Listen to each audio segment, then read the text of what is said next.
El tránsito por los opuestos como camino al equilibrio.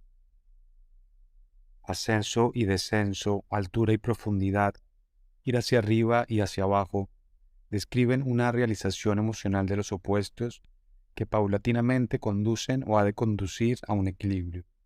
Por eso, este tema aparece también muy a menudo en los sueños como subida y bajada de la montaña, subida de escaleras, subir y bajar en ascensor, en globo o en avión, etc.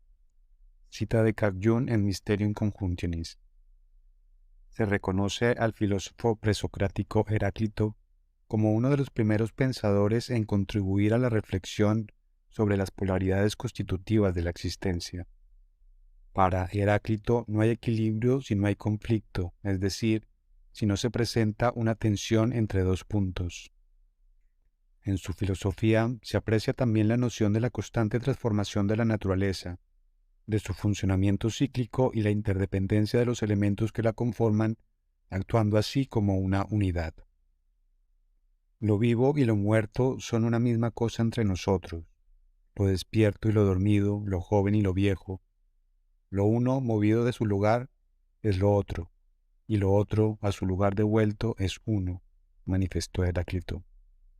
El taoísmo chino, a partir de la popular imagen del yin-yang, es probablemente la tradición filosófica que más aporte nos ha brindado acerca de la complementariedad entre los opuestos. El yin alude a lo frío, húmedo, receptivo, suave, oscuro, se le relaciona con lo femenino. El yang representa lo luminoso, lo seco, lo duro, se le relaciona con lo masculino. Para el taoísmo, esta dualidad estaría presente en todas las cosas y fenómenos existentes en el universo. La psicología analítica se encuentra atravesada fuertemente por la noción de las polaridades complementarias. Para Jung, es el antiguo drama de los opuestos que se lucha en cada vida humana. La paradoja es también parte importante de su propuesta psicológica. En uno de sus escritos manifestó: algo solo es verdadero si lo contrario también es cierto. Para la psicología junguiana, la energía para el desarrollo y maduración de la personalidad emerge de la tensión de las polaridades internas que nos constituyen: consciente, inconsciente, masculino, femenino, introversión, extroversión, persona, sombra.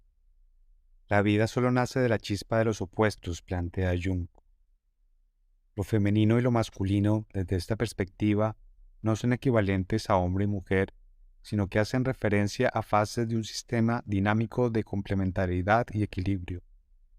Tal como se desprende de la noción china del yin y el yang, cuando yang, lo masculino, el patriarcado, ha llegado a su extremo, se origina el yin, el retorno de lo femenino. Yin y yang, por lo tanto, no son elementos independientes, sino dos fases de un mismo fenómeno bajo una visión cíclica y relativa del universo. Se considera asimismo que los aspectos que componen una polaridad hacen parte de una unidad interdependiente, de tal manera que un polo no puede existir sin el otro. Jung, al respecto, afirma: incluso una vida feliz no puede existir sin una medida de oscuridad, y la palabra feliz perdería su significado si no estuviera equilibrada por la tristeza. Para que se lleve a cabo el movimiento, el funcionamiento adecuado, es necesario, por ejemplo, cuando estamos pedaleando en una bicicleta, ir alternando una energía activa y una receptiva en nuestros pies.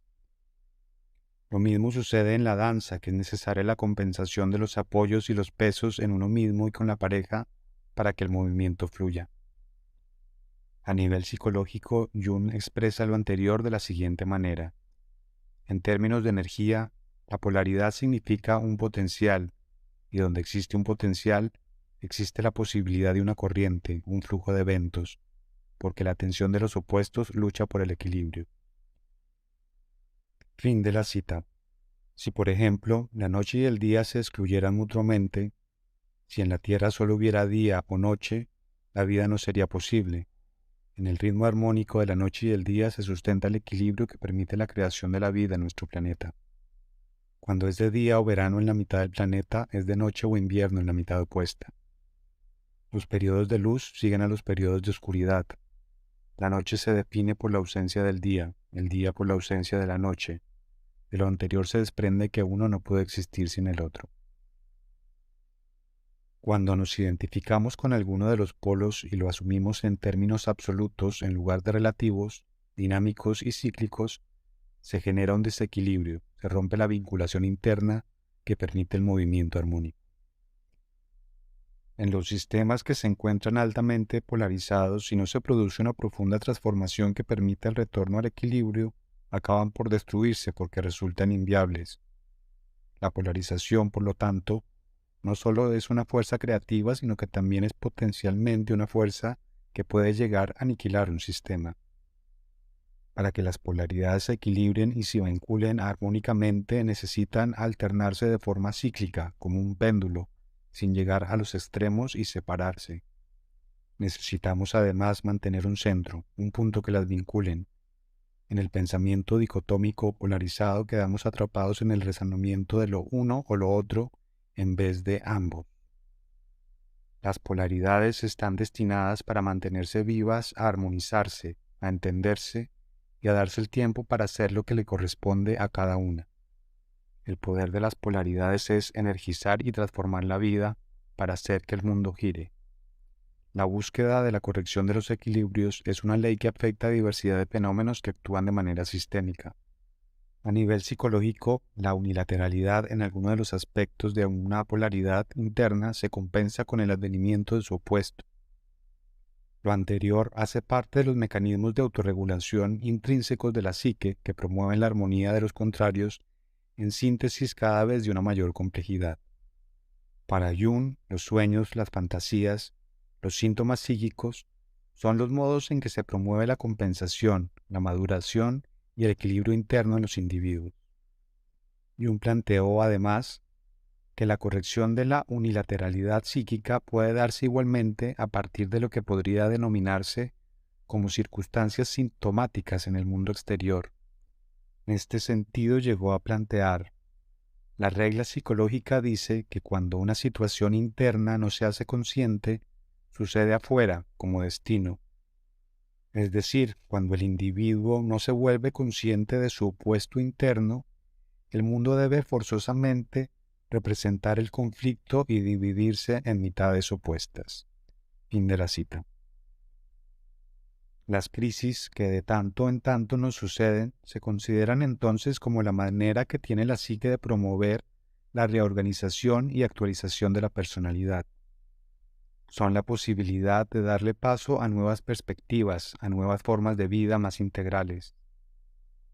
Para la psicología junguiana, el desarrollo de la conciencia, la madurez de la personalidad, se encuentra relacionado con la capacidad de asumir paradojas cada vez de una mayor complejidad, de poder percibir la unidad que subyace a las polaridades, lo uno y lo otro relativos e interdependientes. No se trata entonces de si lo uno o lo otro es lo correcto o adecuado, sino de cuándo, dónde y cómo lo es cada uno de ellos. No hay correcto o incorrecto, bueno o malo absolutos en ninguno de los aspectos de una polaridad. Solo hay equilibrio o desequilibrio. Lo anterior está relacionado con lo que en algunas tradiciones filosóficas o espirituales nombran como trascender la ilusión de la dualidad. Para Jung, la conciliación de los opuestos se manifiesta como una paradoja que no ocurre como efecto de la voluntad del ego, sino que emerge a partir de la disposición para soportar la tensión interna. Al sacrificar la tendencia de nuestro ego infantil de refugiarse en una de las polaridades, se asume entonces el tránsito por la angustia de la incertidumbre, se acepta la incomodidad de la ambigüedad, el dolor del desgarramiento de las lealtades aparentemente incompatibles, el miedo por lo desconocido. Nace entonces en nuestra psique el tercero que trasciende el conflicto, el orden superior que se encontraba latente en el estado previo. En el libro rojo, nombra Jung la conciliación de los opuestos como el suprasentido que surge de la tensión del sinsentido y el contrasentido. En el texto dice,